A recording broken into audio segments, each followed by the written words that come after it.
A push to remove Colorado's top election official failed today at the Capitol. State House Republicans called to impeach Secretary of State Jena Griswold.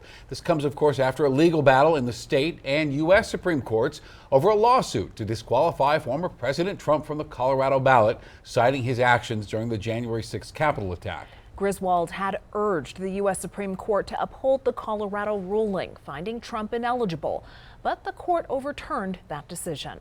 Denver 7's Colette Bordelon was at today's proceedings, where some say they took a stand for democracy, while others believe it was a waste of time. A lot of what we heard here today honestly makes my blood run cold. It's not your typical committee hearing in the Capitol. The Secretary of State's actions undermine confidence in our election system. It's an attempt to impeach Colorado Secretary of State Jena Griswold. I look forward to this sham proceeding ending here today. This resolution detailed 6 articles of impeachment against Griswold and was introduced by House Republicans, Representative Rose Puglisi and Ryan Armagost. She has destroyed the integrity of the office by inappropriately asserting herself in the case against a presidential candidate and thus creating distrust in her self-proclaimed impartiality. Their argument dates back to a September lawsuit filed by 4 Republican and 2 unaffiliated Colorado voters. When this case was filed, it was alleged that I was somehow masterminding it. I was a defendant. The Colorado Supreme Court ruled Trump was ineligible for the ballot, but when appealed, the U.S. Supreme Court disagreed.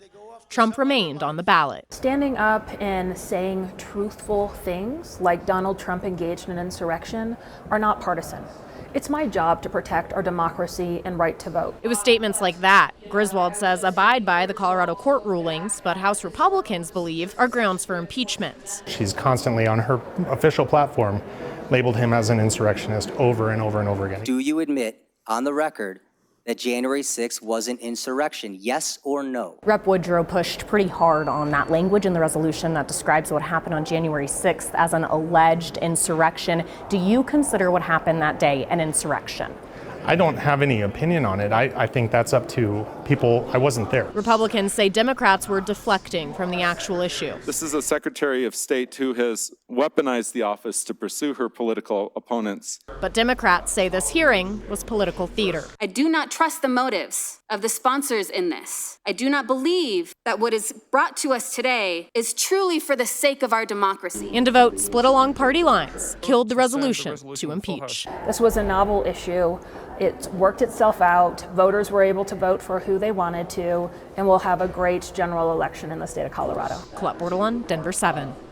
For a little more context here, even if this made it out of the legislature, this is a difficult thing to enforce, a recall election. Republicans would have had to collect 636,000 voter signatures within 60 days. No statewide elected official in Colorado has ever gone through a recall election. Griswold also faced a recall in 2022. That one failed due to a lack of signatures.